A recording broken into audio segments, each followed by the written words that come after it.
ভাঙচুর করলে কত টাকা, আগুন লাগালে কত টাকা, ছাত্রলীগ মারলে কত টাকা, পুলিশ মারলে কত টাকা। তার ধারাবাহিকতায় নূরে আলম সিদ্দিকী পিঠন তার দোলাভাই আব্দুল আজিজকে দায়িত্ব প্রদান করে। সেই দায়িত্ব প্রদানের প্রেক্ষিতে তারা সেটা ঘোষণা করলেন যে একজন ছাত্রলীগ মারলে 5,000 টাকা, একজন পুলিশ সদস্য মারলে 10,000 টাকা। জামাত শিবির বিএনপির ক্যাডারদের নির্দেশনা প্রদান করে। এর ধারাবাহিকতায় গ্রেপ্তারকৃত আসামিরা প্রত্যক্ষ নির্দেশনায় বিএনপি জামাতের নেতাকর্মীরা টাকার বিনিময়ে টুকাই এবং ছিন্নমূল দিয়ে ঢাকা উত্তরা আবদুল্লাহপুর সদস্যের বিভিন্ন স্থানে ভাঙচুর, অগ্নিসংযোগ, নারকীয় হত্যা করায় এবং যার ধারাবাহিকতা আপনারা দেখেছেন ঢাকা শহরের চতুর্দিকে আপনারা দেখেছেন যে গর্বের মেট্রো রেল, ডাটা সেন্টার, সেতু ভবন, বিটিভি ভবন এবং উত্তরাতে থানা পাড়িতে তারা হামলা করেছে। এবং শুধু থায় না, গতকাল আপনারা দেখেছেন যে ওই সেতু ভবনে যারা হামলাটা করেছিল তাদেরকে ভিডিও ফুটেজের মাধ্যমে ধরে আমরা তাদেরকে ধরে নিয়ে এসেছি, তারা স্বীকার করেছে। এবং আজকে যখন আমরা আজিজকে ধরলাম সে কিন্তু স্বীকার করেছে যে তার শালার কাছে তথ্যটা প্রত্যেকে এসেছে, সে তালার মাধ্যমে সে কিন্তু এই তথ্যটা ছড়িয়ে দিয়েছে। কিন্তু আমার কাছে মনে হয়েছে যেহেতু এত কম টাকা, যে ছাত্রলীগরে মারলে 5,000, একটা পুলিশ মারলে 10, তাহলে পুলিশের প্রতি এত খুব কেন? আসলে আমরা তো আপনারা জানেন যে আসলে পুলিশ হচ্ছে একমাত্র যে বাংলাদেশের 71 সালের প্রথম মুক্তিযুদ্ধের, স্বাধীনতা যুদ্ধের প্রথম প্রতিরোধ যুদ্ধ হলো পুলিশ। এই পুলিশ কিন্তু রক্ত দিয়েছে 71-এ এবং বারবার যখন অগণতান্ত্রিক পন্থায় দেশের যে স্বাভাবিক পুলিশকে বিনষ্ট করার জন্য যখন একটা চক্র বারবার চেষ্টা করে, পুলিশ কিন্তু বারবার জীবন দিয়ে সেটা কিন্তু রক্ষা করে।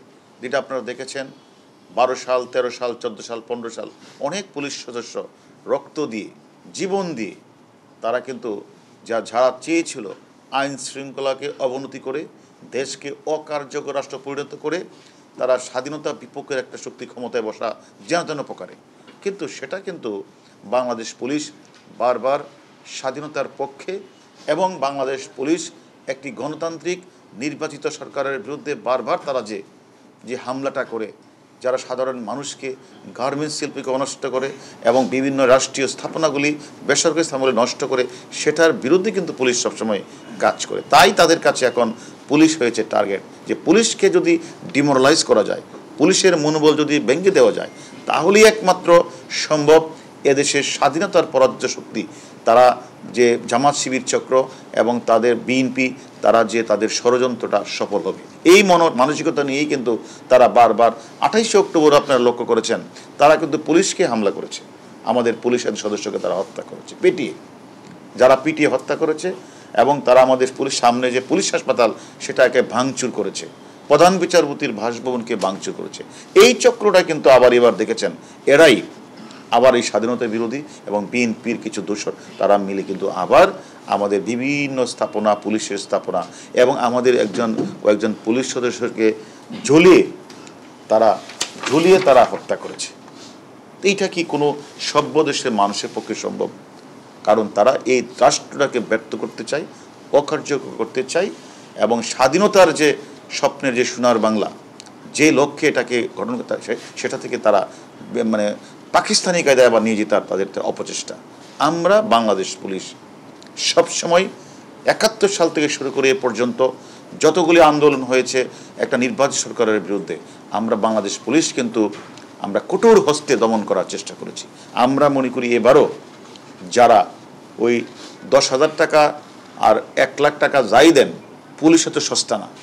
আমাদের খারাপ লাগছে, আমাদের 3টা পুলিশ সদস্যকে তারা একজনকে তারা জনসম্মুখে ঝুলিয়ে তারা হত্যা করেছে, হয়তো তাকে আমরা ফিরে পাবো না, এটা ঠিক।